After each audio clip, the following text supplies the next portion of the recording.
put my 2 cents in? No, honey, I don't mind. Call the police immediately.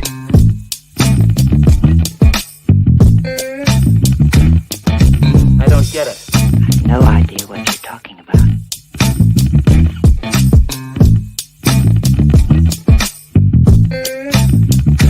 Yes?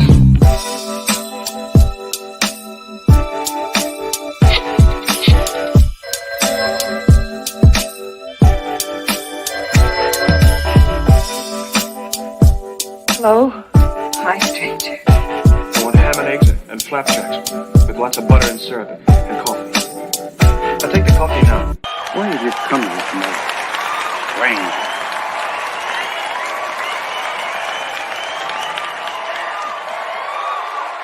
Where's my dough? Good morning, good morning, good morning. Welcome to Vibes and Stuff Live in the Morning. It's your host, Chuck Allen, with your host, Uncle Freezy, coming to you live on a Wednesday hump day, August 17th. We are back in the building. How you doing this morning? Man, I'm great, man. I'm great. Yeah, man. I'm excited. I'm excited to be here. What's good, everybody? Yes, sir. Yes, sir. Shout out the Greenhouse in the building, Chef NYK, Savage NYC, Hewitt Samuel, and the real DSJ. Delano Steele Jr., the R&B sensation, Bodega Wi-Fi in the building. Salute to everybody that's in the building with us this morning. Salute to all the people that are joining us from the front stoop. This is Vibes and Stuff Live in the Morning. Your host, Chuck Allen, Uncle Freezy. We come kicking it to you Monday through Friday, 8 a.m.ish to about 10 a.m.ish. Man, we got a great show today, man. If you saw the thumbnail, we gonna touch on something pretty serious this morning. So definitely, man, join in the conversation. Drop some knowledge, some stories, some scenarios involving the topic today in the chat, and let's have a productive Wednesday, man. It's hump day, man. Yeah, man. Time for the weekend. Yes, sir. Man, August is flying by, man. It's already the 17th. Flying by. Kids in the South are already back in school. Back to school. I talked to my grandma the other day, and she was like, "Yeah, they go back to school Monday." I said, "It's Monday," and I thought about it, and I was like, "Yeah, that's right," because we will be having a football game at the end of the month. Yeah. So, yeah, man, school is back in. For some, the up north folks, some of them are back in school, man. Like some of these charter schools and things like that, like they're already back. Like walked the dog this morning, and I saw a bus. 7 o'clock this morning, I saw a school bus. I was like, wait a minute. Okay. Something new. This is what happens when you don't have children. We're not in the loop. Once I was done with school, the whole school schedule, that was a done deal for me. I don't know. I don't care. Oh, they out of school? For real? Yeah. But when you're a kid, you know every day y'all not going to be in school. When you go back, all that. Right. But yeah, man, feel great. Man, it felt good outside, man. Got a decent walk in this morning. Prior to this week, man, it was a scorcher here in the city. Like scorcher. Yes. Like and I want to apologize to those that were listening to the broadcast, and they're like, man, what is that noise in the background? Me running fans. Yeah, man, you got to have them. Got to have them. Yeah, man, got to have them, bro. So you wait. Somebody, you hear some background noise up this morning? Yeah, I think it's the fan, but I know what that is. Yeah, man. It is what it is, bro. Okay. Yeah, it is what it is, bro. We understand that, bro. It's hot as a onion in the city. Yeah, man. Unlike the South, man. The South, man, you got trees. Hopefully, you'll get a breeze, but you're in these, apartment buildings. All this concrete generating that heat, or storing that heat, rather. Yeah, man. So it felt good to be out there today and feel the cool breeze. It was like, Right. okay. And I needed that, man. It charged my battery. I came in feeling good. Yeah. And I'm ready to rock and roll. Yeah, man. Yeah, man. Hey, man, I'm ready to rock and roll, man. I'm ready to get this show. You know what I'm saying? I couldn't wait to get here, man, to talk to you, hang out with you. You know what I'm saying? Talk about this topic, play some music, get our family off to a good start, man. You know what I'm saying? Yes, sir. Yeah. So before we get too deep into anything, let's do what we normally do. Let's play our joint, and then play Hood Horoscopes, man, and then get right into it. Y'all ready for that, chat? Let's Let's get go. it. Let's go.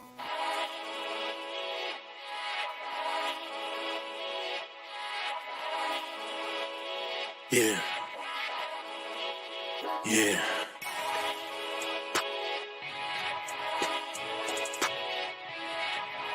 Shorty, let me holler at you. Girl, it's the way you walk. Command attention. It's all about your vibe. Your true intention. I call you good goddess. You're misunderstood. Cause you're from the hood. From first eye contact, I knew I had to have that. Had a feeling you were something special. Didn't know if I could match that. You draw a crowd just to say hi. You make it happen, you stay fly.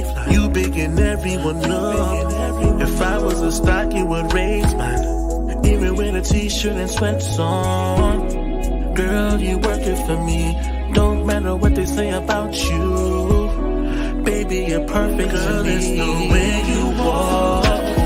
Command attention. It's all about your vibe. Your true intention. I call you good goddess. You're misunderstood. Cause you're from the hood. That Dominican girl. East African queen, call you my cinnamon girl. Sweet like grandma cobbler. You were a #1 prospect. Even if you're raised in the projects. And you got the whole game on lock. Cops and robbers. They'll build an altar, you're so bomb. You shoot them down so calm. You don't be playing no games. But sexy in jerseys you throw on. I'm your soldier, I will march in line. You know it's your world. Let me hit you with that more in line. You go, girl, it's the way you walk. Command attention. It's all about your vibe. Your true intention. I call you good goddess. You're misunderstood. Cause you're from the hood. They say beauty is in the eye of the beholder. Well, I would love to be the one that holds you. Console you in times of grief and listen when you're trying to speak. Your smile, it brightens up the darkest moods, and looking in your eyes is like gazing at the stars and moon. Just thinking about you, damn, I can hardly move. The depths of my feelings are hard to convey. Like trying to catch fish at the edge of a bay. Like I'm caught in an infinite wave. Cause even when you do the simplest things,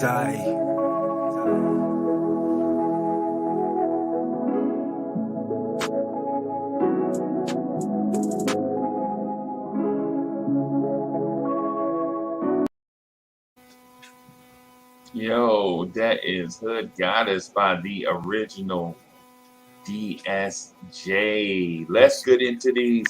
Let's get into these hood horoscopes for today, August 17, 2022. Let's go.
Yo, those are your hood horoscopes for August 17, Wednesday, August 17, 2022. Let's go. Okay.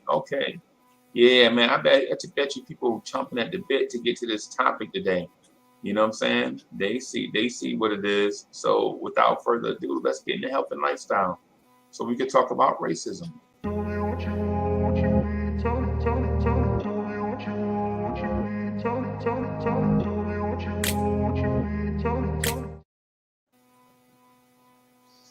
All right, so let's go. Let's do it.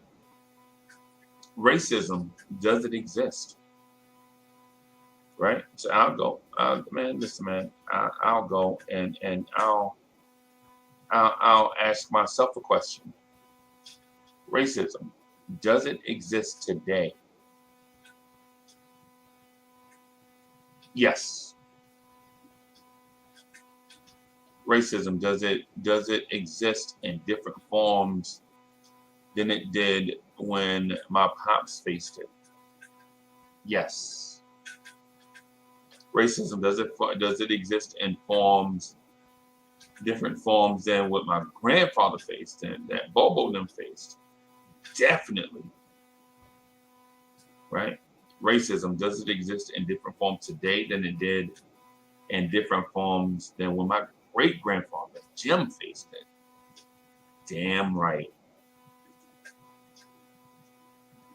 Damn right it exists. Right?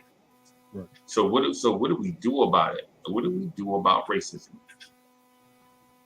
Right? Because complaining about something and not doing something about it is weak. It's the weak move. It's push your pawn forward. Right?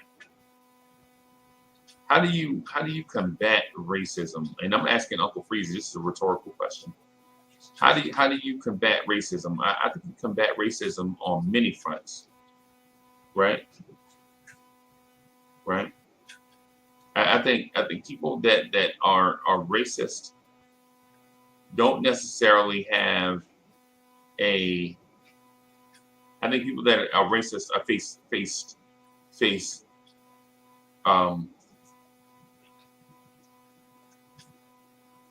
There are different types of racists, basically. Okay. Right. Oh, Right.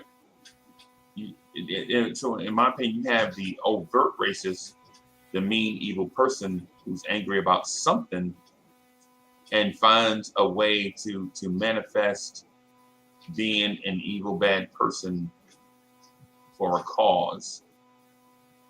You have that type of racist. Like when you saw that movie Life. Anybody saw that movie Life, where the two wardens, both of the wardens were racist. Both of the wardens were racist, but one was an evil, overt racist, right? And the other one was a comfortable, I'm just living in my society racist, right? One racist was just an evil, mean person that used racism as a guise to be an evil, mean person, right? And then the other one, who looked more lovable, he was a racist too, because when he saw that his grandbaby was black, you know what he did? Get all the men out here right now! Get him out here! Get him out here! Out of Pappy. Yeah, I remember that scene, right? You saw two racists. You saw two racists, right? One you can deal with, and one you want to murder on sight, right? If he ever turned a corner, if he ever walked in a dark alley, you know he wasn't gonna come out. And he knew that. He lived on that. He lived on the edge. He liked that, right? But both of them dudes were racist. Don't get it twisted. Don't get it twisted. One was a comfortable racist in a racist society, and the other one was just a mean MFer. But guess what both of them were? Racist. right. And when you look at a movie like Life for an example, as an example, right? As an example of racism, you saw people existing in a racist situation. Well, them fellas, and I know there's a time element to this thing, but I'm using this as an example because I think this is a situation where people can understand. Multiple people have seen the same movie, so I can use it for an example, right? Racism exists in all types of forms, and how you defeat racism is by not allowing it to breathe in any setting, right? Okay. By not allowing it to breathe in any setting. Like for instance, when you are with your people and somebody says something racist, then you have to choke it out there. Right? Right. Right.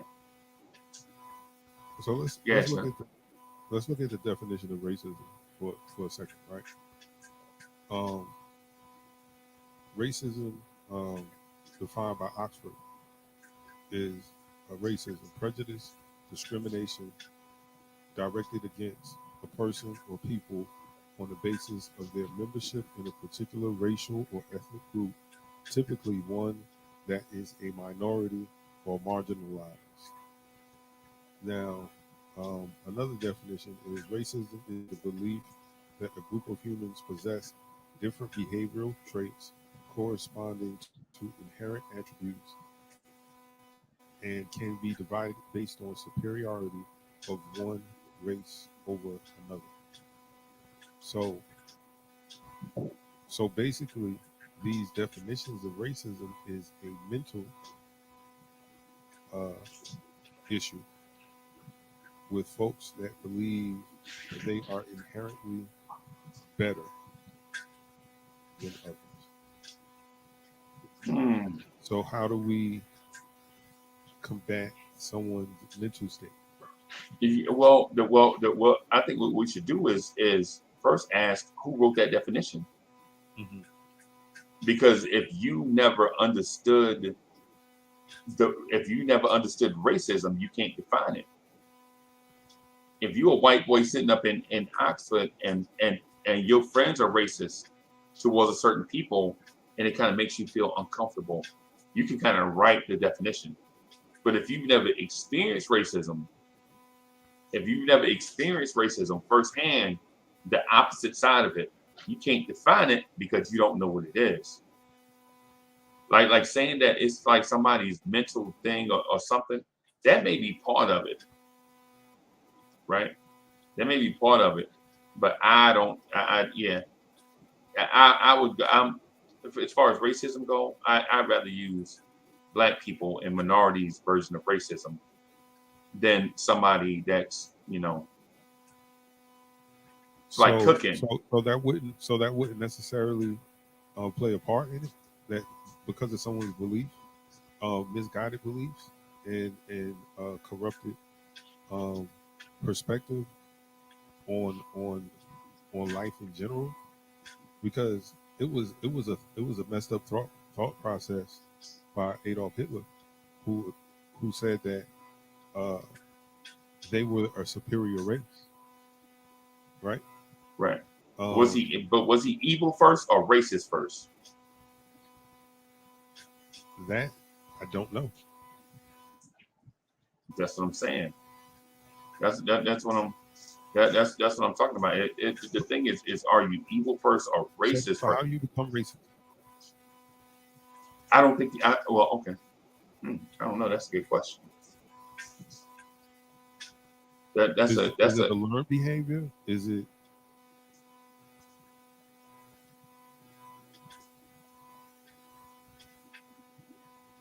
I don't know. Because What you think? The racism, because if you're asking which came first in regards to Hitler, was it him being evil first or racism? Racism in itself is evil. Okay. It's an evil thought process. It's an evil environment. Nothing good comes from it.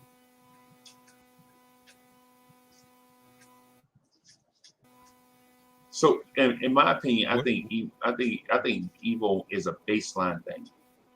It's like being good. Okay. You know what I'm saying? It's like, to me, it's like being good. Like either you. I think that when we break it down, you know, saying to a baseline thing, good or evil, there is nothing beyond being good, and there's nothing beyond being evil, right? I think being good is the base for you to become other stuff, and being evil is the base for becoming other stuff. I mean, that's the, you know, so that's the way I look at it. Because think about this: if you're a sexual predator, that don't mean you're a racist. That means you're an evil person, right?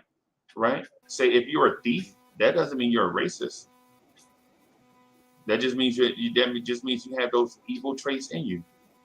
If you're a murderer, that doesn't mean you're racist. So that's why I say I think it starts with that, with being a bad individual, an evil person is the baseline that racism is built upon, right? Because when you're young, you don't know which one you are because you're too young,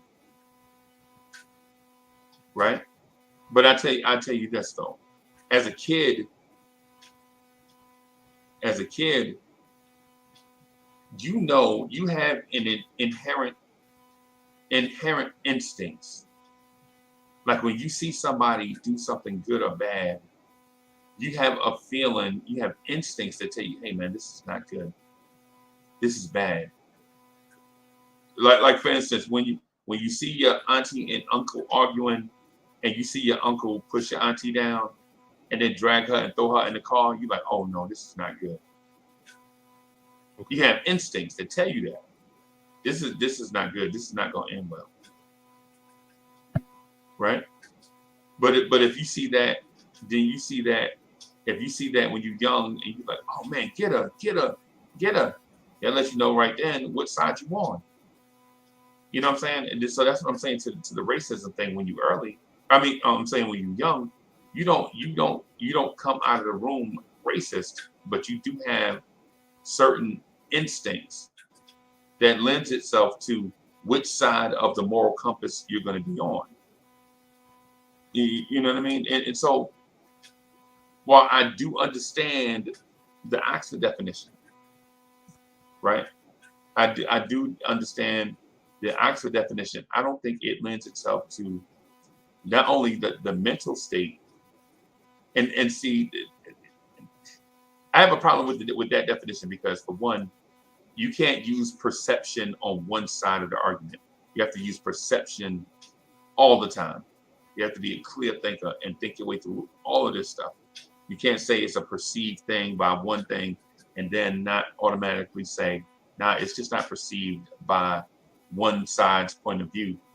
It's by everybody's point of view. Whether you're the racist and your point of view is that people are inferior, because you can think that people are inferior and not do nothing. What makes you racist is not racist thoughts. What makes you racist is racist actions. Ultimately, because you can think racist stuff all day, but if you don't do anything, if you think racist thoughts, but you do neutral humankind things, then you've done neutral humankind things because you fought those impulses to act out racist actions.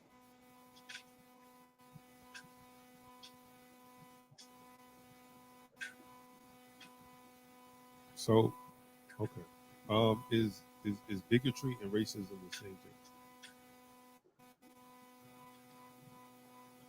I don't know. What is bigotry, man?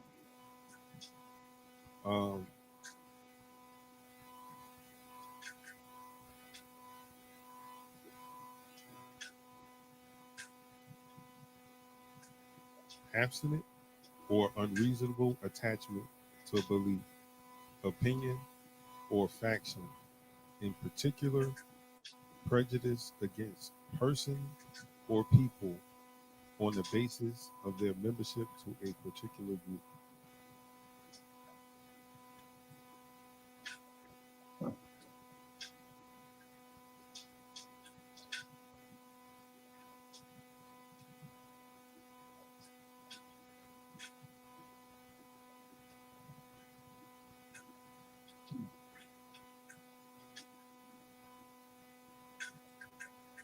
I don't know. Okay. I don't know, man.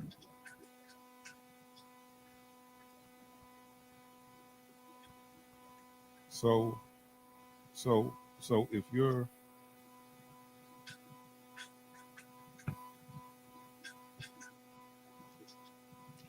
because I'm trying to digest what you're saying, that you know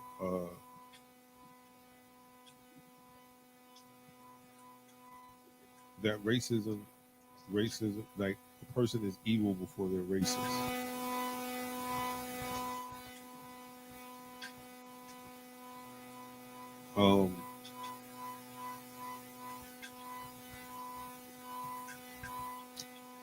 Oh, this is the reason I don't like I believe that racism is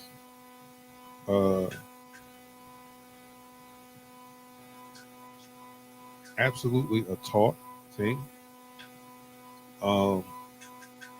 Just simply because I've been in situations where it's like, oh, okay.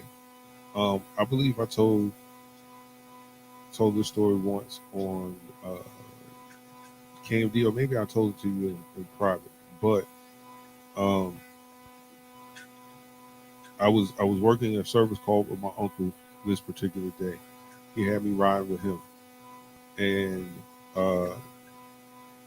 we went to a house. They had a stoppage, as when we pulled up, the first thing we noticed was the American flag and the Confederate flag. I looked at my uncle and I was like, oh boy. He was like, don't worry about it. They called us. So, Right. you know, we went. The lady greeted us in the front. She told us to come around back. So we pulled up the back, got out of the truck, and there was a black lab in the yard. And it's going crazy. It's barking, going crazy. So we stood outside the gate. The lady was like, "Oh, don't worry, I'm gonna put him up right now." And her son, he couldn't have been no more than 3, maybe 4 years old. He said, "Don't worry, he only bites niggers."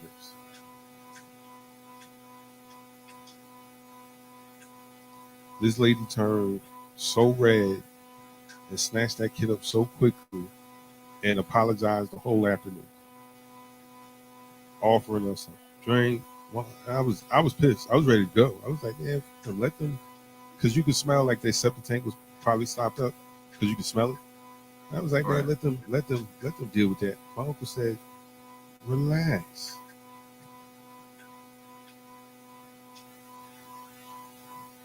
When it was time to give the bill, usually a job like that,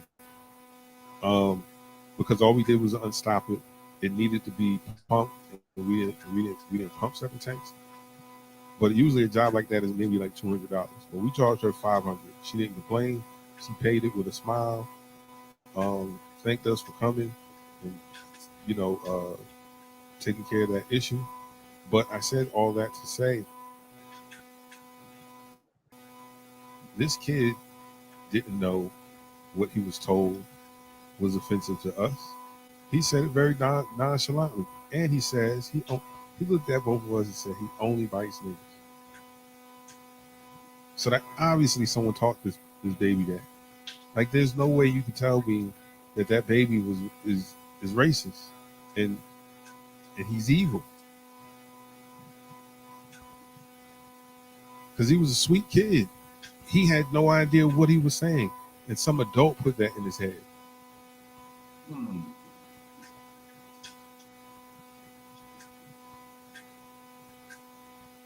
So I feel like it's one of those terrible batons that get passed from generation to generation, and no one stops to think to say, "Yo, this is stupid. This doesn't make any sense." Um, and I think when you want to find someone to blame for your problem, the reason why your life hasn't turned out the way it is, you look for the closest person to blame. It's that Mexican's fault. It's that Asian's fault. It's that black guy's fault. It's this Polish guy's fault. It's these Irish fault. It's these Italians. Hmm. It's their fault that my life isn't where it's supposed to be. So if they weren't here, then I would succeed. I would thrive. Um, I've been working the same job for 20 years, and here's this guy who wasn't working 20 years, who went to school for 8, is now my boss.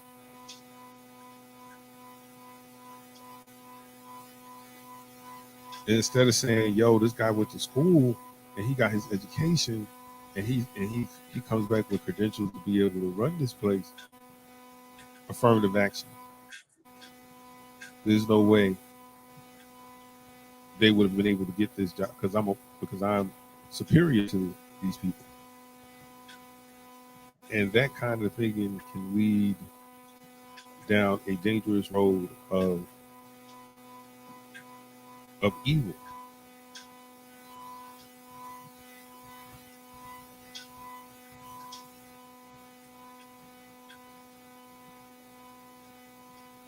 Are I'm on people a separate evil? side. I'm on a separate side of that. Okay. I'm on a separate side of that because I don't think nobody sat that little boy down in no setting and taught him to say the N word or or any of that stuff. I think that little boy was around people that was saying it and said that thing, and he picked up that habit by being around people that said it. He learned that. He learned that But that's how people that learn. behavior. Right now, I feel you, but it's the same. It's the same thing that you learn how to do stuff like like like when you was little. When I was little, we learned certain patterns and behaviors. Like Thanksgiving and Christmas, we learned that family come in town by such a. We learned certain patterns and behavior by seeing it modeled by Yeah. adults doing it. Right. Like Right. nobody taught us, like specifically set us down and said, "Hey, call Uncle Leon. Make sure he come down for Thanksgiving. Make sure Auntie and them had suitcases already packed. Clean up this room right here. This is where they gonna stay at." So it's just all you knew as a kid was you started getting excited around a holiday or an event because the thing right there is that little boy didn't sit down in no setting and learn that. Ain't nobody taught him to say that specifically because he if he at that age, if he at preschool age, he don't even know academics yet. He can't even write his name or none of that stuff yet. So he had to learn that by hearing that multiple times. That's my take. That was my take on it. I've seen stuff like that before, right? And also, yeah, Sav, yeah, that's what I was gonna say. That's what I was gonna say. Children, they mimic. That's how they learn how to be adults because they learn how to mimic the patterns and behaviors of adults, and that's how they survive and get to adulthood by mimicking the patterns of adults, right? What I would say to the racism thing, I think there is like the example I used of the two different races. One we accepted because he was nicer about it. It's still racism. And Sav, I saw your point up here. Where is it? I saw you. I saw it. I think I saw it. And so DSJ says if racism is a learned behavior, then it's hard to decide if evil is a preceding act. Well, the thing is about it is you learn a lot of stuff, but you don't act on everything. Human beings, there's a lot of things you learn how to do. But what do you act on? Man, I saw what's the name? I saw my man comment about marrying a white girl and having mixed kids. Sav, where your comment went? I saw Sav comment about marrying the white lady and having mixed kids. As far as is it?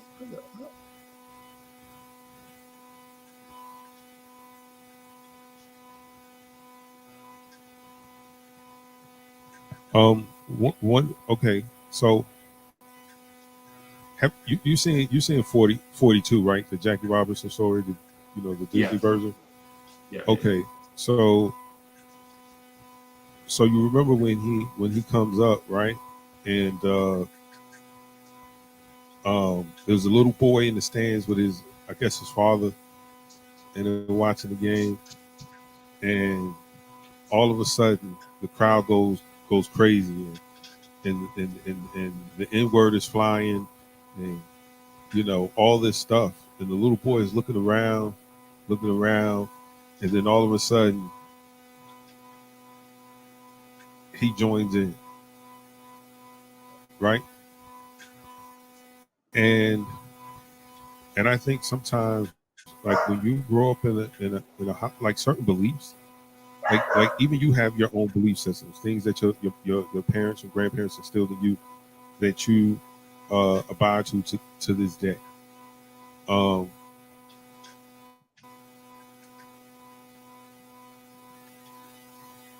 Children are loyal by default, man.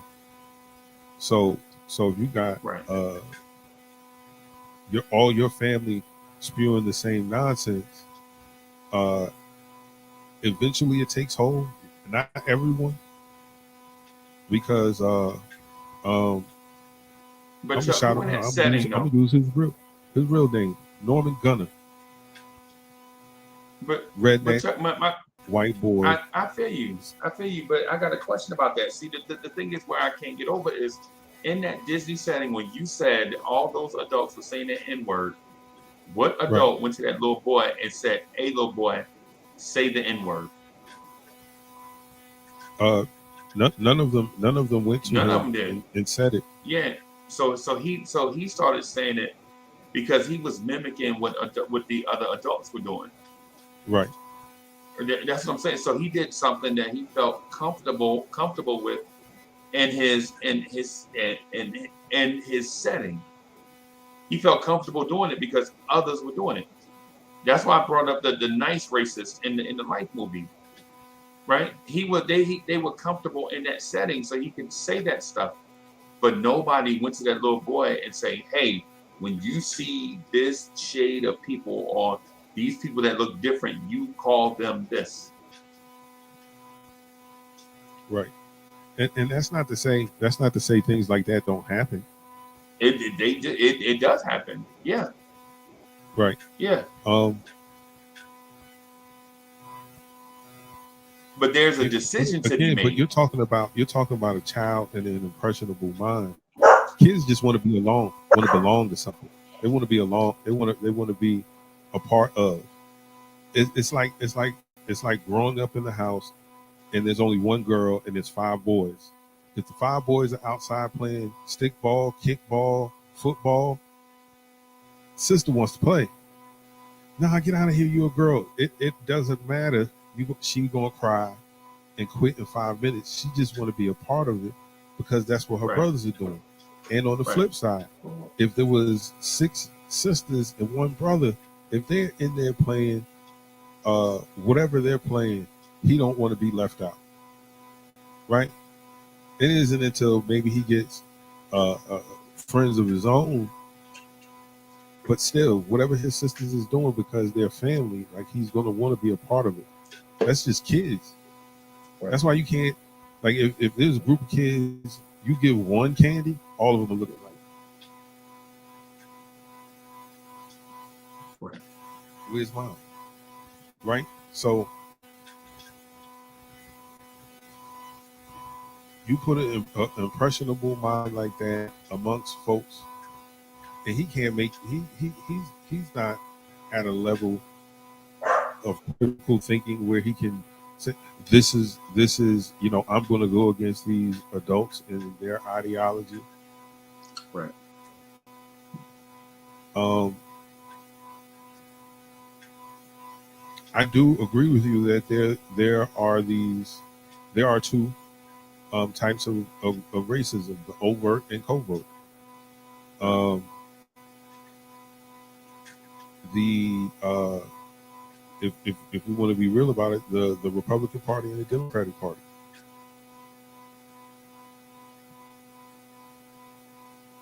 A lot of those people over there that rock that red, they're gonna say what they're gonna say. They're gonna let you know this is who I am. But on the other side, it's more covert. It's more code words, um, innuendo. Uh, it's not blatant. They'll say all this stuff behind closed doors.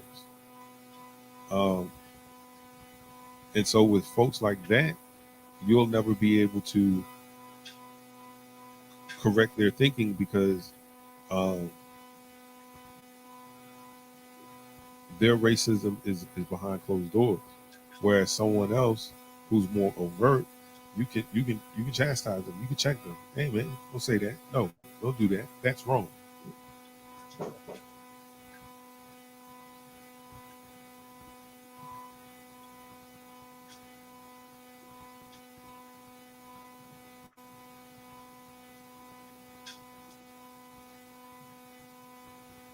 Okay. So In your opinion, what needs to take place to combat racism? Mm. So the thing is, the thing is, it sounds like you have a deep opinion about racism in its many forms, right? Right. What I would say to that, because my opinion ultimately, you know what I'm saying, if I'm asked to opine about racism, it's it is what it is, right? But racism does, I mean, I'm sorry, let me say it the right way. Racism did and does exist, right? Right. But the thing about it is not about, in my opinion, I don't really care about. And Benny hates racism, by the way. As Get him. soon as I said racism, Benny started barking all crazy. He usually don't do that. But Get him. I mean, let me take. I mean, Benny, if you don't. Yeah, man. Go ahead. Nah, man. So racism, uh, to me, it's not just as simple as the, oh, there's the bad guy, and the bad guy, he has always been a racist. Look at him. Racism exists in everything, man. That was the point that I was getting to, wanting to point out, and not even in those senses where we have to point it. I think we live in a global racist society, right? Okay. Where we use the guise of competition and differences to disguise racism, right? Like Okay. when I see the things that happen um to Asians, that thing frustrates me and makes me mad. But I can't get so mad at the racism towards Asians because of how the racism towards Africans is, right? And then I can't even get mad at the racism with Asians and Africans because of how racism is aimed at other ethnic groups like Irish and Italians. You know what I'm saying? And Spanish. There's racism everywhere in all forms. But one of the things that get me, like when Sav, when I think I can't find Sav comment. I think Sav, did you delete it? Sav had a comment up here. I think it might have been deleted because I read Oh it. no. Yeah, I see it. I can't highlight it. It's between Geraldine and DSJ. Geraldine and DSJ. Okay.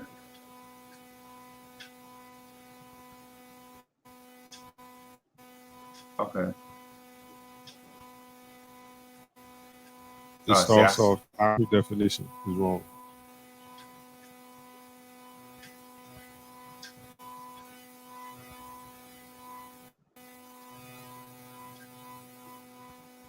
There it is. Yeah. Yeah, so Sav says Oxford definition is wrong. Racism has nothing to do with minorities. I'm black, my wife is white, and my children, or Sav, you probably should have said y'all children, are mixed, and his kids have seen racism from black and white, and he's absolutely, positively right. Right? These are the things that I'm saying. Like what racism is it's not just a straight arrow, because black people are racist too. I've been around them. I've been around, and some of them feel like Oh, they can be racist because people have been racist towards them, right? And I feel you in the emotional sense. People have been racist towards you, and so you feel like the way to get back at them is to be racist, right? I get it, but I'll tell you how you can stop people from being racist. Just one. They pocketbook. You want to stop people from being racist? Affect their money. I agree, but then I disagree with that too. Because what'll happen is the racism will just be underground. Everybody will just be behind closed doors with their prejudice or with their You racism. talking about changing people's hearts? You talking about Yeah, going that's to how you change it. You talking about going to a man and changing his heart? You can't go to a man and change his heart, bro. That's what I'm saying. That's why I was saying in the beginning. Either you are good or you are not. And events and those and so and my example of that is this for those that practice a religion, right? That are in a belief system. Most of the stories that you come across in your religious beliefs, a guy is living his life one way. He's told, no, you can't do it this way. He keep on doing it, and then divine intervention steps in. Some type of event forces him to reconsider, and then he changes. Like you can't legit go to somebody and tell them, right? Like say for those that go to church, for those that believe in God, the God on high, right? That go and sit in these sanctuaries once a week. You hear this all the time, and I ask you if it's not sinking in, then why do you go? Right? Because the thing is, all these things is told to us every week. Every week is these things, no matter who the actor is, whether it's Saul, who was struck down on Damascus Road, Saul, the dude that persecuted the Jews, the most evil person on the planet. Jews and Gentiles alike feared Saul. God came to him on Damascus Road and set him right. And after that, not only did he change his ways, he changed his name to Paul after that. And then he wrote out to others like, listen, I've been living my life this way. But you know what happened to Saul, Chuck? He had a life-changing event that changed him. When people were talking to him, no, don't do that. That's evil. He's like, nah, I don't care. I don't care. Right. I'm Saul. I do this thing. This is what I do. See, a life-changing event had to change that man. Bro, it happens to. If you can't go, like legit, I can't go to Chuck Allen and go and say the words that change your heart.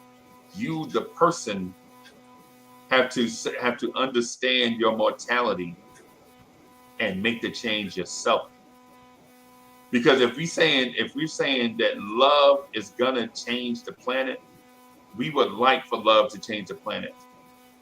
But this planet has been here for a long time. And a lot of people have been born and died, right, on this planet, right? And love may not have been the answer for them. Now, do we hope that just saying, hey, stop being racist, consider that I'm a man. I'm a man, right? And you're a man. And the racist is like, no, I'm a man, you're a monkey. I'm a man, you a monkey. What's that going to tell you? You can't change his heart. But if you impact that man to make him consider, then that's where people start making a change because I Okay. Let me. watch. Okay, so I was born. I was born right at the end of Dr. King's life, right at the end of Dr. King's life. And so when I went to school, they used to play all these things, "We Shall Overcome" and all this stuff. But in 2022, guess what we still facing?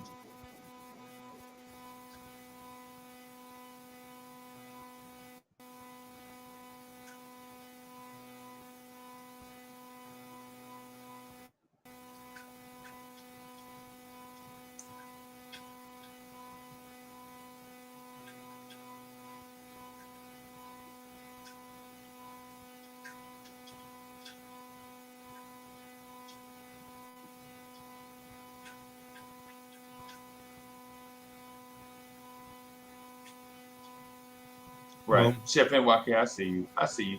He says, but if everyone but everyone is racist against black people, even other black people. So if you have the whole globe judging one single group, it's kind of my bad, Chuck. Okay. Um. There's a couple. There's a couple points that I want to touch on. Let me gather okay. So if if I already have an art against you, and I already think that you ain't worth nothing, you're beneath me, right? And now, and I own this business. I'm a racist, whatever, and I own this business. And you're saying that by attacking their pocket, meaning not supporting their business, um, discouraging others from um, patronizing their business, so that sales will decline and their bottom line will be affected, right? Um, if I already have a disdain for you and you do this doesn't change my feelings towards you. It may curb my outward behavior, but I'm still gonna have those. I'm still gonna have those feelings. It just won't be uh, overt. I'll make sure to say, "Hey, don't say that. Be careful how you answer these questions in interviews. Um, let's donate $1 million to the NAACP. Let's start an initiative in Detroit." And the perception now is they've changed. Look at this. Look at this company. They're doing all the great things.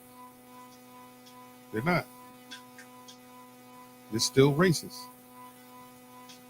Rupert Murdoch is. Wait a minute, say that one more time. Say that one more time, Chuck. Like because I think what you said. I think what I'm hearing is that you said, like, say that one more time. You're saying that Which one? if you affect their pocketbook, then they are gonna say, don't say racist stuff In public, yes. Right. So that person Don't let that you anyone hear affected you that say these things. pocketbook all of a sudden is teaching someone else or a group of people not to be racist. Teaching them not to be outwardly racist. Yes. Right. Okay. All right. All right. So that changes racism. That people are no longer saying things, but still feeling the way they feel. Like I don't the know. practices will continue. I think you want it both ways, bro. Because I think you want it both ways. Because think about this: if that lady had did that same thing that you did, and taught that boy not to say that outwardly, you would not have a story to tell. Right.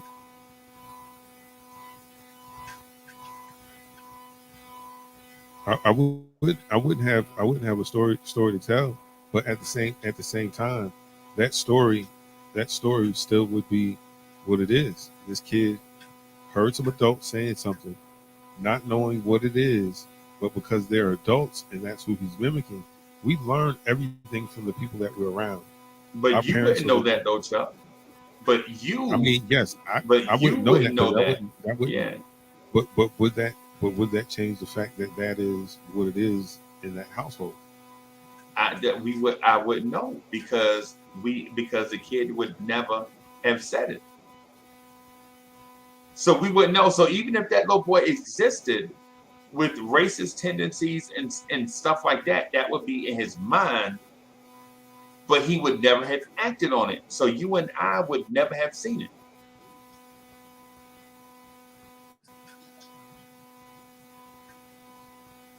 That goes back to the point that I was making earlier. The racist stuff, people are gonna have these things, these superiority things in their minds, right? Because some of it is taught. Man, listen, Chuck, you be around black people all day that call each other king. Right. Is that not people thinking they're superior than others? Because if you are the king, who are you ruling?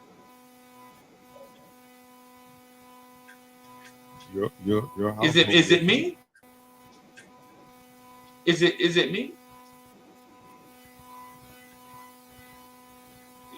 That's what I'm saying. So the thing is that the point that I was getting at, I'm not saying that you're wrong. I'm just giving you my point of view, right? And my point of view, if you hit people in the pocketbook, and the pocketbook thing is not just about the money, it's the life-changing event. It's for somebody to recognize their mortality, right? I use the hitting people in the wallet thing so that people can understand their mortality. If you want to live with us, you have to be and do a certain thing. And when you force them to be that,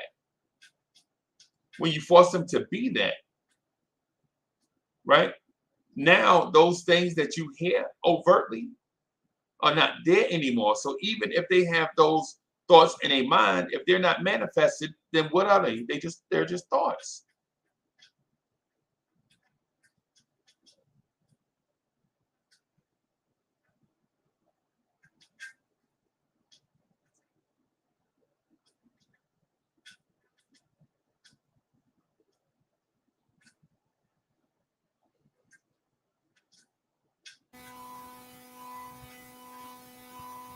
Okay.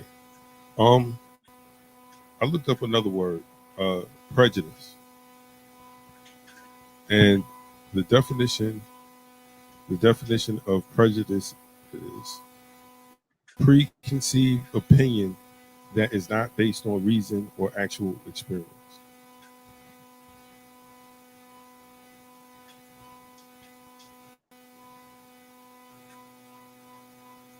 Um, that's like saying all black people steal.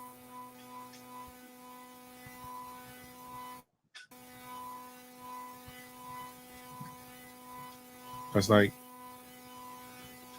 all all black fathers are no good. So it's a preconceived notion. All Asians are bad drivers.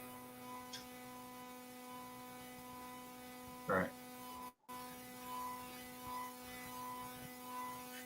So Okay. I feel like prejudice, bigotry, and racism or racist, these words are often intertwined or interchangeable. Um, and my question is, can you be prejudiced and not racist?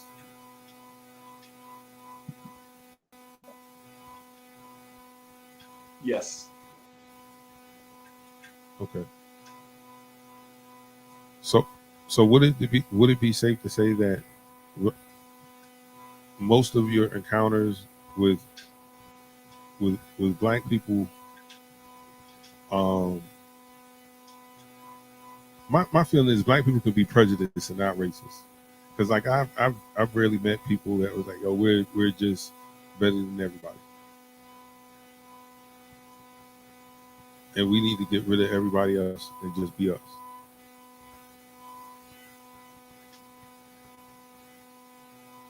I haven't really met anyone like that.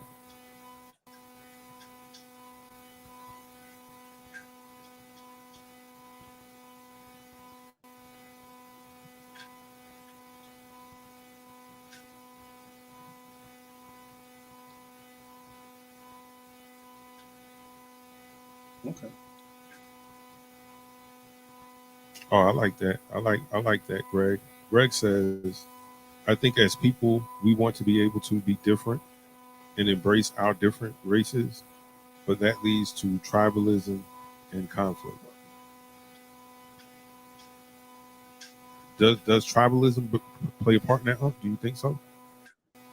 Our Yes. natural instincts to be with our own and protect our own. Right. See that is the deeper meaning of where I want to go. But so Gregory Castillo fast forwarded the conversation down the road, right? What I Okay. wanted to get to is started at the basics of it, because once you get to tribalism, Yes, sir. then you have to get into where these tribes come from, what they've been taught, what are their cultures, why one tribe is destined to dislike another. Then you have to get into the course of human history and things of that sort. So when you fast forward, you skip a lot of stuff. I don't know if that's a conversation. That is probably a 40-hour conversation, Yeah. right? That's a 40-hour conversation. We ain't doing that today. You know what I'm saying? But I understand where Gregory Castillo was going with it, right? Because once you get into that, and just let me read it for the record, y'all. I think as people, we want to be able to be different and embrace our different races, but that leads to tribalism and conflict, right? So the thing about this, I'm gonna just say it plain, right? Don't know about people don't generally care about your ethnicity. If you black, you black. And they don't care. They don't care if you from the Caribbean and you speak Spanish and you look black. You know why? Because to them, you are black, Yes. right? They don't care if you Especially the straight out of police. Africa, right? They don't care if you straight out of Africa coming over, you know what I'm saying, coming over to, or whether you staying over there or whether you coming over, when people see black skin, you are black. They don't care if you from Queens, New York, or Florence, South Carolina. When they see black skin, you black, right? And like I was, I think I was talking, whoever it is I was talking to, I was explaining like my family tree, the roots of my family coming from slavery, coming from Africa, coming Right. coming through the ports of South Carolina, the slave ports, and being sold all across the South. Right? You know what I'm saying? And then even though my family was broken up at those slave docks and sent in different directions in South Carolina, who cares? Because when they see, I touch home even better. When they see Uncle Freezy kids, they don't care. All they see is black.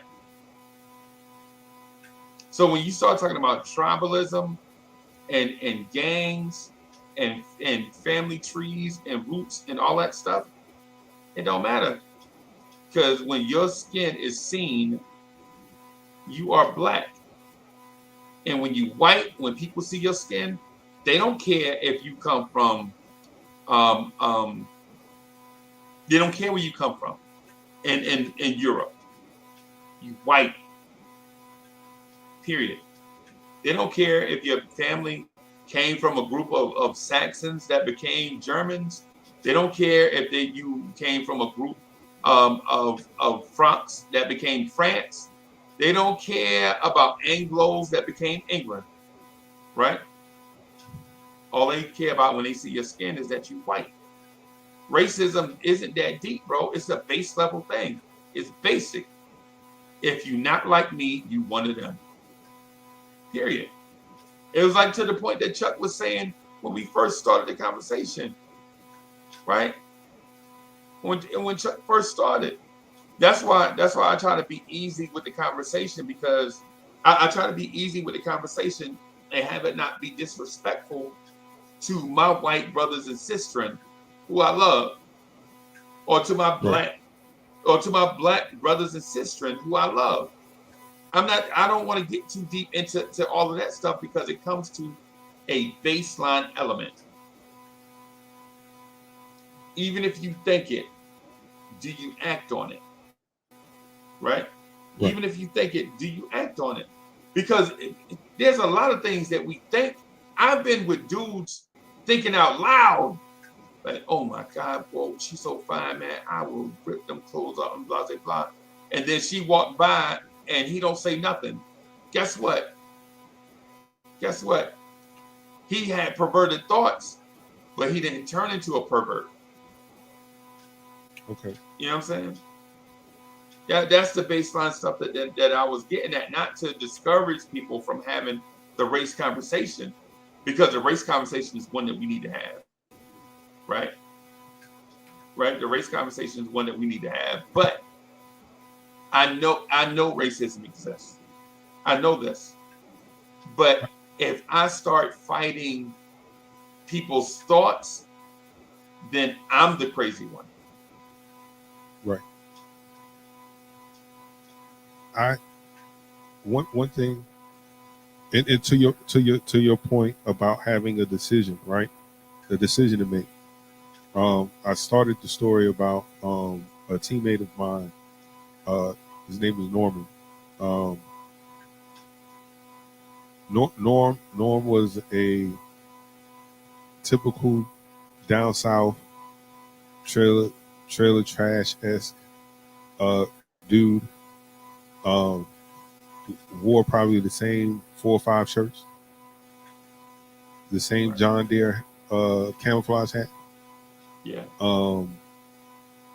Boots that smell like he stepped in poop all day. Chewed tobacco. Drove a Ford Ranger that was lifted with the rusty truck bed. Everything pointed that this guy is racist. That's me being prejudiced. Looking at this dude, judging him, right?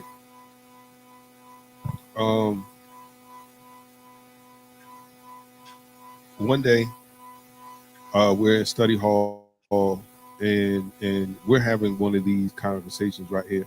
And he's the only white kid on the team. He said, "Man," he said, I can't be racist, man.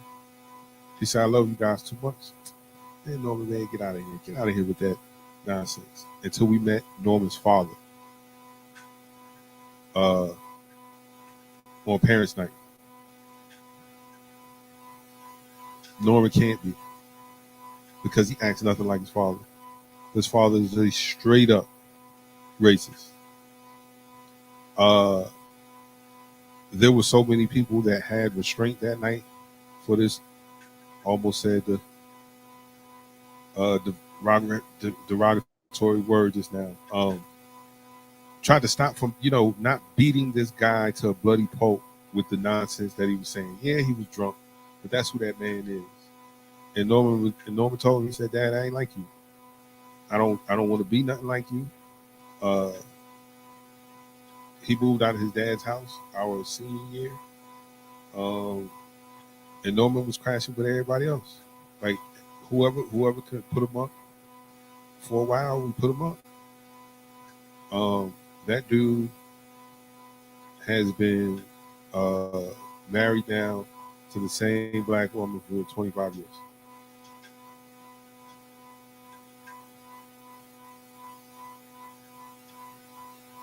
But if you met his father and then you looked at him and never had a conversation with him, you would assume that's who he was too. And he was like, "Nah, man, I ain't with that." And with that, you you made me look bad in front of my teammates out here talking crazy. I'll never forget that night, man. And that was the night, man, I found my brother from another mother for real. Auntie, can he stay? Yeah, he can stay. You know what I'm saying? So I watched someone who was, this is something that his pops been spewing all his life. And he said, nah, not me. Right. Not me. Um, but How, then how old is he at this point? we were probably like 16, get ready to turn 17. Right. He was like 16, get ready to turn 17. Um, so everyone is not like that, right? But then Norman's at an age where he could make those distinctions. Like, nah, this is not right. This is not who I am. This is not who I want to be. Um,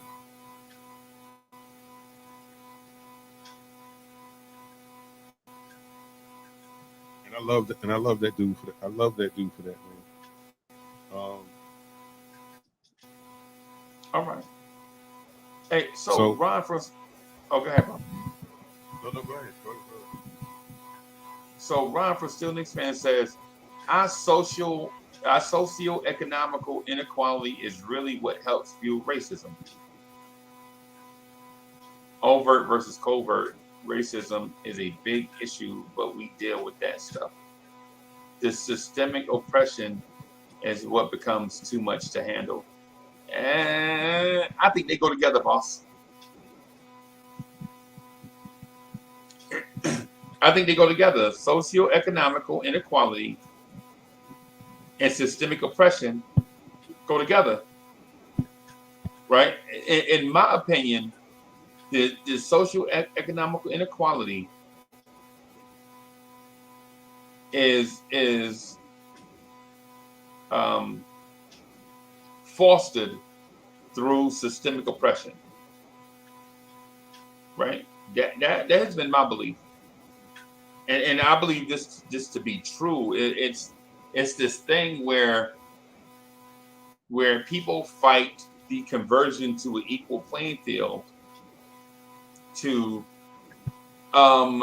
they trying to be inequitable, and they're trying to force inequity on me. Well, the reason why it seems to be inequity for you, say, a white person, is that you have had it your way forever and you don't know anything else. So when some of those things are taken away to have it be a level playing field, it seems like you're taking away the rights of others, taking away your rights. But then when you think about it, if it's always been 75-25, of course, when it starts to be 50-50, you have to take away some from others to give to others in order for it to be equitable. Now, with that said,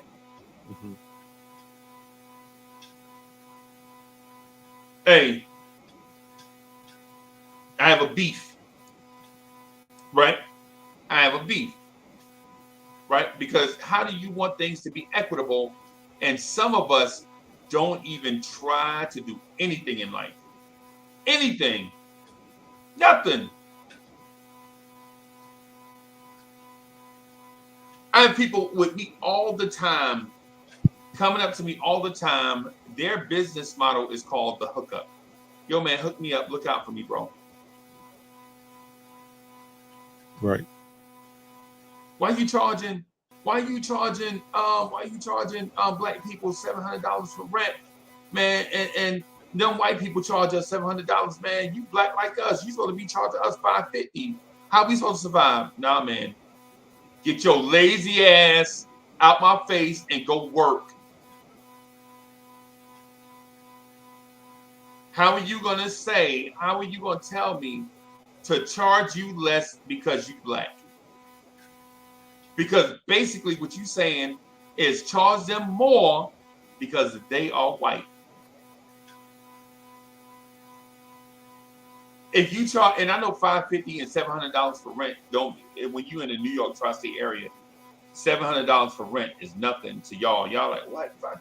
$700 for a Where you 4-bedroom, 2-bathroom? Yeah, well, down south. Yeah, you know what I'm saying? You know what I'm saying? So, and so I understand that part of this conversation, people in the New York tri-state area don't get it, right? But listen to what I'm saying. And Chuck, this has happened to me. When I say multiple times, bro, it's almost to a point where so the government protects people from renting out stuff. You can't use racist practices to rent and all that stuff, man. The best thing to do is go through a firm and let them do it, and then they can do their reporting they can do your reporting to the government. That way everybody gets fair treatment when it comes to housing, whether it's renting, leasing, or buying, right? But black people will come up to you and say the stupidest things like, yo, why you charging me $800? You charge a white boy $800. You black like us. And then Savage NYC, guess what they'll say? Here's the Savage, guess what they'll say? Look at me, Sav, what do I look like to you? Do I look like one of your mixed kids? Am I the same complexion as one of your mixed kids? Guess what they say to me? Yeah, you light skin. Yeah, you ain't even black. You know what I'm saying? Y'all get, you know what I'm saying? Light skin jokers get money, man, and blah, blah, blah, and the light skin, you think you white just like them. Nah, bro, I don't think I'm white just like them. Matter of fact, I'm about to punch you in your mouth. That's that house Negro, field Negro dichotomy. Like that's that nonsense that been,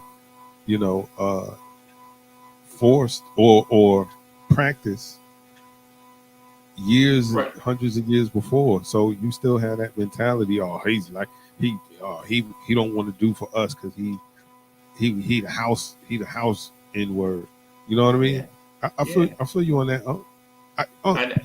I'm telling you, it's real, bro. It's like, I'll give you an example. When I was in high school, there was a kid. I ain't gonna tell that story. I ain't gonna tell the Akon story yet. I'll save that for another day. Right. But basically what it came down to is this. You got in the early 80s, you got the light-skinned kids from crosstown and me, my family, you know what I'm saying? You can't help your complexion, Chuck. You born your complexion and you are what you are.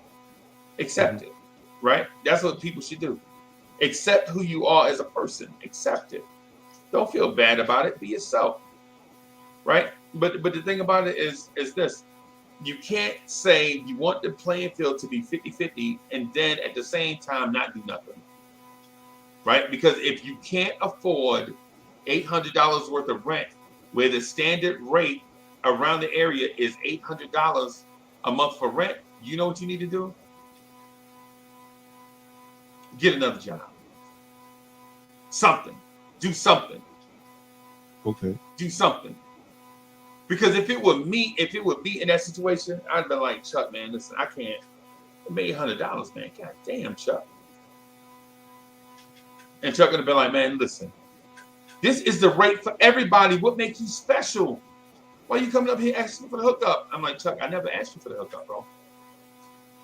I'm telling you, I wanna be in one of these places you got for $800, but I won't have $800 a month. Is there something that I can do to compensate for that? Can I cut the grass at all your properties or something when I get off from work?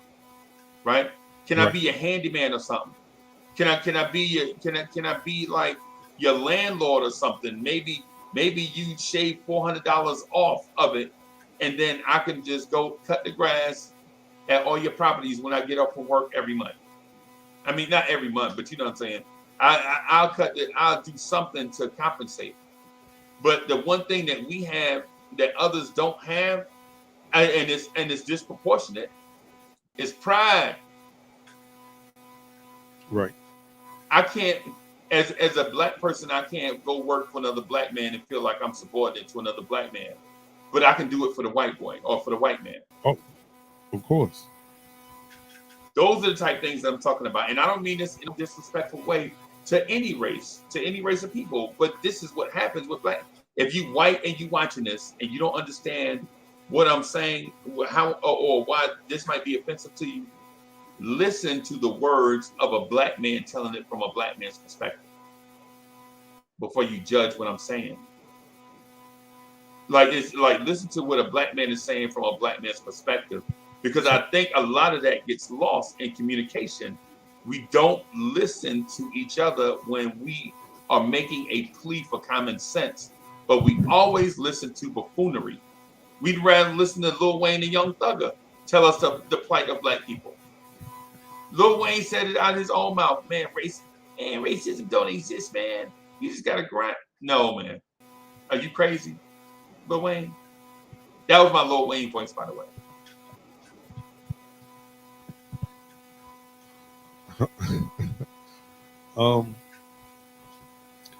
Okay, even in that line of in that mindset,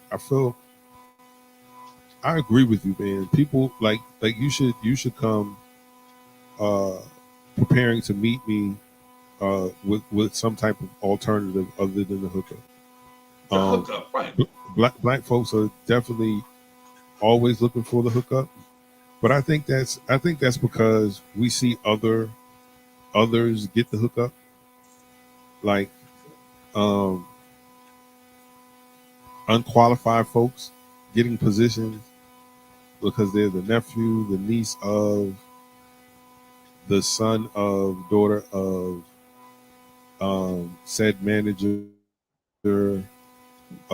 employer, whatever the case may be. And Right. we've never really had anybody, a lot of us never really had anybody in position to do that unless you come from a connected family or a well-to-do family. But what's the solution there, Chuck? I'm sorry? The solution? What's the solution? Because again, our thoughts on these are skewed.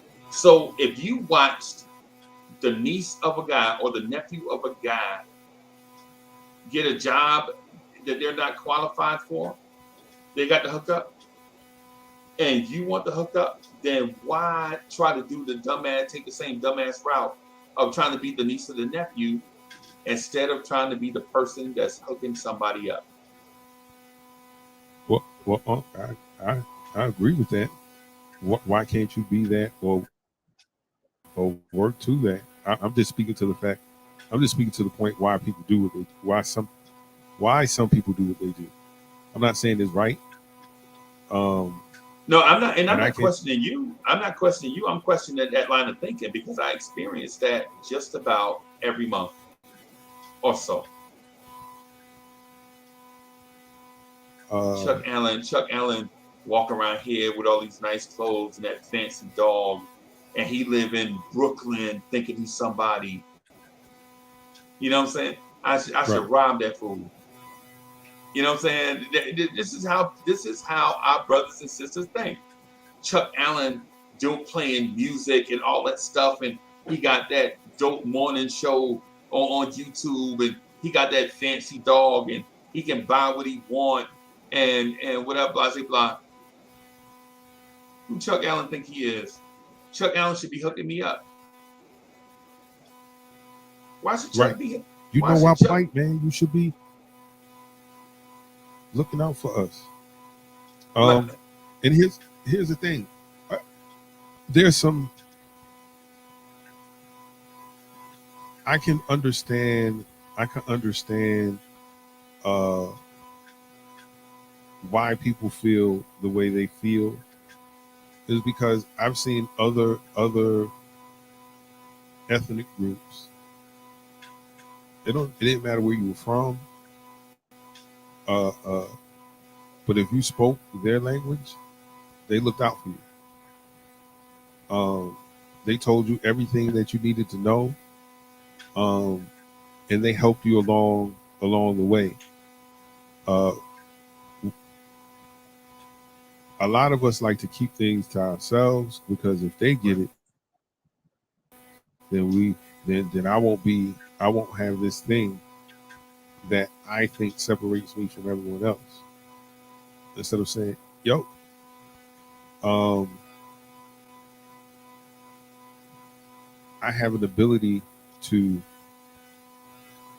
enhance your life, right? Because I decided to go to school, I decided to get these degrees, and now I'm the head of or I own this company. I'm willing to give you a shot, even though you went to um, Morris Brown or Morris College. Right. Whereas they probably wouldn't give you a shot because you went to Morris College Right. or Claflin University, Right. right? Um,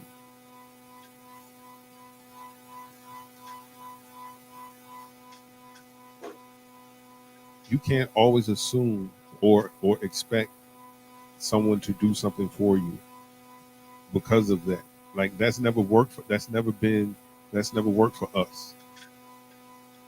Okay. We have to be a self-sufficient people. Um, I agree that there are a lot of people out there that don't want to do. They just want the free ride. Um, but there are no free rides, man.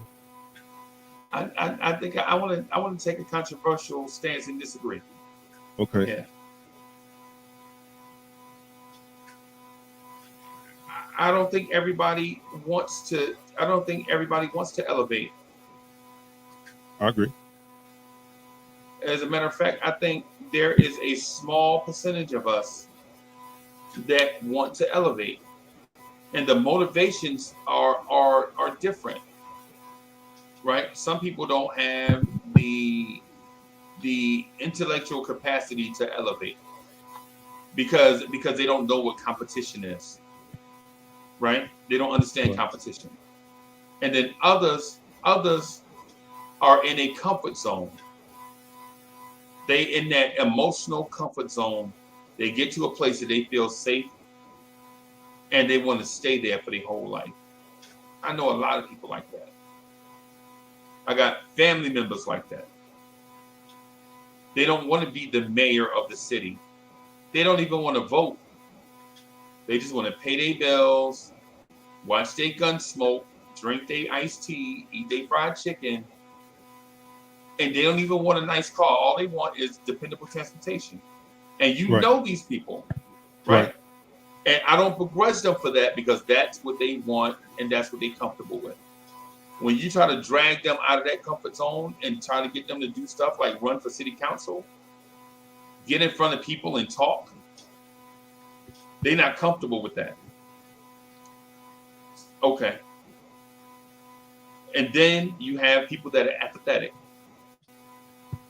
Their whole life they've heard excuses. Their whole life, well, they think they better than everybody. I ain't gonna go out there and do that. I'm gonna sit back and watch. I'm gonna sit back and watch that whole thing just fall down around them. You got them type of people, like Chuck Allen got that fancy dog, and he lived in Brooklyn, be doing that morning show. I ain't gonna subscribe to his channel. I'm gonna just sit back and see what happens. I'm gonna watch it. Watch. You see what happened. Chuck be up there talking and all that stuff, and then you're like, well, why you just like Chuck? I ain't hating on Chuck. I ain't hating on Chuck or Uncle Freezy, but you watch. They going out there and trying to do that white people stuff. Trying to go out there and be doing that morning show and stuff like that. They think Chuck sitting back and got all of them musical and spent all that money on all that stuff. Chuck thinking, I'm gonna just sit watch. You wait and see. I'm gonna just watch. I'm gonna sit back and watch them fail. You got those apathetic people, right? They not contributing to society, but they'll do a lot of complaining. But when you ask them to move to action, they not. because they don't have the Okay. capability to. They don't have the capacity to move, and you can't force them. So let them be that. And then you have the bubbles, right? Then Right. you have the bubbles. They start out at the bottom of the drink and they float their way to the top, right? Next time, hey, guys and gals, next time you pour a beverage, next time you pour a Sprite, right? Next time you pour a Sprite, next time you pour a Coke or some fizzy water, some seltzer water. When you pour it in the bottle, watch how everything starts at the bottom and watch what rises to the top.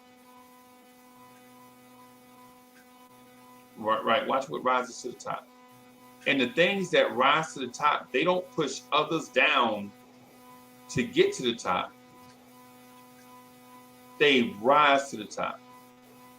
Now think about what I'm saying. They don't displace others. They rise there. Is that who you are? The Public Enemy, is that who you are? Are you the effervescent body that rises to the top? Ron from Still Knicks fans, are you the effervescence that rises to the top of this thing? Is that you? Chuck Allen, are you the effervescent thing that starts at the bottom and rises to the top? And the reason why I asked that, and this is rhetorical, I don't want you to answer. I don't want any of y'all to tell y'all personal story, because that's y'all personal story. But that's my mental challenge to you. Every day, are you that effervescent body that rises to the top? Right? Because if you are that person, right? If you are that person, right? If you are that person, then you have a societal obligation to do and be the positive drivers of change, because you are the first out of that container. Remember that glass I told you about when you pour it in, everybody saw it at the bottom, and you make your way to the top? You are the first out of that container. So you know what happens? You are a representative of that thing because you are at the top, right? Now, I know this sounds like a whole bunch of blase. Man, Uncle Freezy talking to me like I'm a little kid. No, man. What I'm saying is in real life, you get told so many negative things that when somebody says something positive, it seems odd. People say, hey, well, Chuck, you're not white enough. You're not tall enough, right? You're not rich enough, right? You're not in shape enough. You're not charismatic enough. You're not such and such enough. You're not this and that. You're not this and that. And then when somebody comes along and says, hey, big dog, I believe in you. It sounds weird and awkward. Like, let me put my hand on my, Uncle Freezy gave me a compliment, or he believes in me. Let me put my hand on my wallet. I don't want your wallet. All I want is for the people that are effervescent, the people that are positive drivers of change, the people that are positive drivers of change, I just want them to understand that there are other positive drivers of change that are with you, and together we can make some things happen. And y'all see it because that beverage that I just mentioned, the bubbles that float at the top. Yes, sir. You notice that foam on the top, right? You notice like the little foam on the top, whatever. Mm-hmm. That is all the like-minded people just like you rising to the top. The first thing out of that container, right? Right. The positive drivers of change, right? And I know people are like, man, you always speak to us like we 7. Nah, man. What I'm saying is, for those of y'all that listening, Savage, NYC, The Public Enemy, Ron, King Ember, everybody, man, listen, y'all get hit with so many negative things because that container that you left, had a cap on it, right? Somebody took the cap off that thing and let you free. And when you became free, you rose to the top. And you should have that mindset every day, right? That mindset, that can you were in, something popped the top and got you in there. And then when you got the opportunity, you rose to the top. And you got to be that every day. In that mindset, be a positive driver of change. When people try to, y'all think about it, you hear negative, listen, y'all probably hear negative stuff about me all the time. It's amazing. Like you probably hear negative stuff about me. Everyone, man, Uncle Freezy one is something from me. And then when somebody say, well, what did Uncle Freezy ask me for? And then he was like, man, he was just asking me to be a friend. You know what that's gonna be? You know what that's gonna lead to? Sooner or later, he gonna ask you for something. Friendship. What is friendship anyway? Friends, just real life. The negative thing. So what I'm saying is, I guess what I'm saying is to everybody that listens to these topics, like the racism thing is a real thing. It's a real thing, man. It's a real thing. Racism is a real thing, but how we defeat topics like that, how we defeat subjects like racism, like financial inequality, because there is a financial inequality thing going on in our communities. And there's education out there that you can't get to because people are blinding you with, well, you know, the new Jordans are $389. So I got to work a double shift. I got to work overtime to pay for these Jordans. Nah, no, you don't. Why are you fascinated with Jordans, right? You fascinated with J's, right? Or necklaces or any of that stuff when you can reset your financial standing by just doing other stuff, doing stuff that's out of the norm. In your current job, think about in your current job, are you on pace to be in that financial place that you want to be? If you are, that's fantastic. If you are not, then you might need to consider plan B. What is plan B? Maybe that's a conversation for another day, Chuck.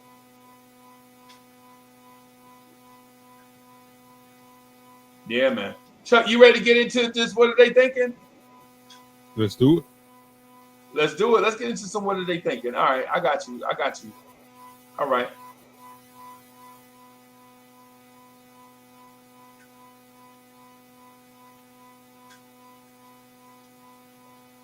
Wow! You saw Big Boy stick his tongue out? Chuck, let me play it one more time. Look.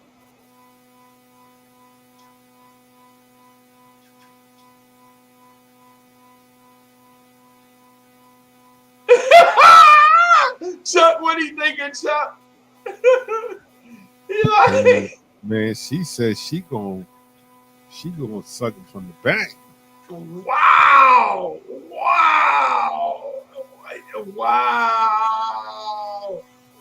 Just what's hey, chat. What are they thinking? What are they thinking, chat?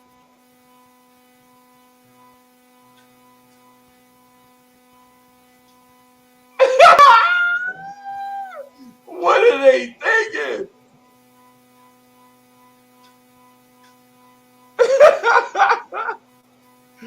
Yo, it's crazy, right? I don't know what they thinking, Chuck. I ain't even gonna lie to you. Would you still be around, baby? Tonight. Yeah, man. Oh my God. She's singing that Akadeli. Just Yeah. put it in my mouth. In my mouth. She about to pay that mortgage. Yeah, man. Yeah, man. Let me. Okay, I got one more. Then we get. I got to get out of here because we got to talk Tom Thibodeau rotations, man. You know how it is. All right. Here, we got one more. Okay.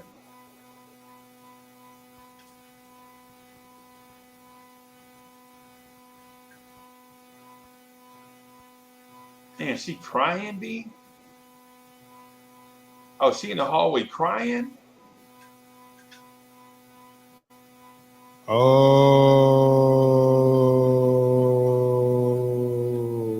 Did he just put her out? Yo, this is crazy. This is crazy. You Oh told me you was man. a social media star. You got our OnlyFans? Wow. Wow. Sam is like crabs. Oh! I wish I had that joint. I'd have hit that sound effect. Oh man, that's crazy, bro. That's crazy. All right, okay. One more. Then I gotta get out of here for real. One more. Okay.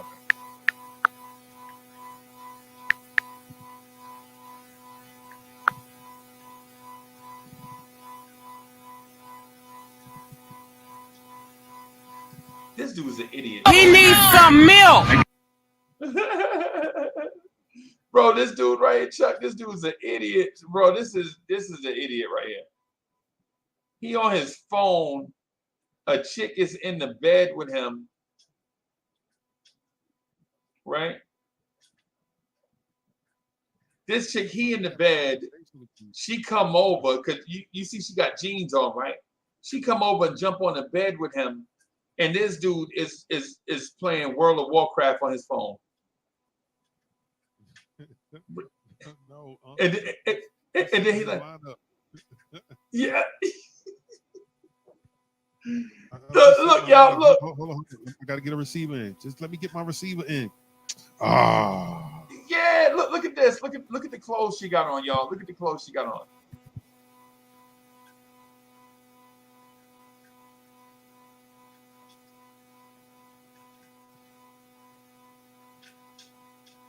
She got on clothes and he don't. She came over to the crib early in the morning. She came over to the crib early in the morning, and this dude is over here. This dude is over. I wonder how many Papa John's points I have. Really? Yo, anyway, man. Anyway, man. My bad, man. This racism thing, man. When I checked to see what was popping in the country. Yo, Savage NYC crazy. Talk about who is Chop Low. Yo, that's crazy, man. Yeah, that was a good one. Yeah, man. I gotta get out of here. So, yeah. But thank y'all for coming through, man. We appreciate y'all, man. Shout out to those front stoopers that came through and hung out with us. Yes, we'll be back tomorrow, front stoopers. And vibes and stuff. Yes, we will be back tomorrow.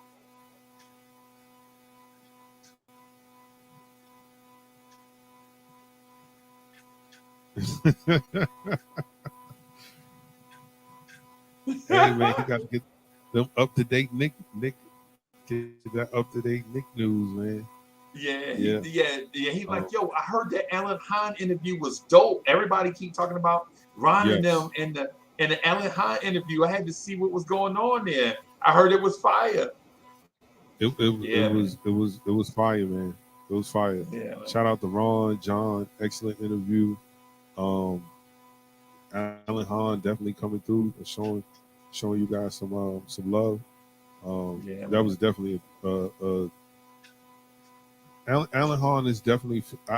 I feel like what I took away from that was I would definitely like to sit down at a bar, have a beer with him, and just talk. It could be sports. It could be just talk. He seems like a regular guy. Seems like it, man. All right, y'all. I'm gonna get out of here, man, so I can start working on some stuff, man. So. All right. Thank y'all for coming. We'll be back tomorrow. Have a great rest of your day. Peace.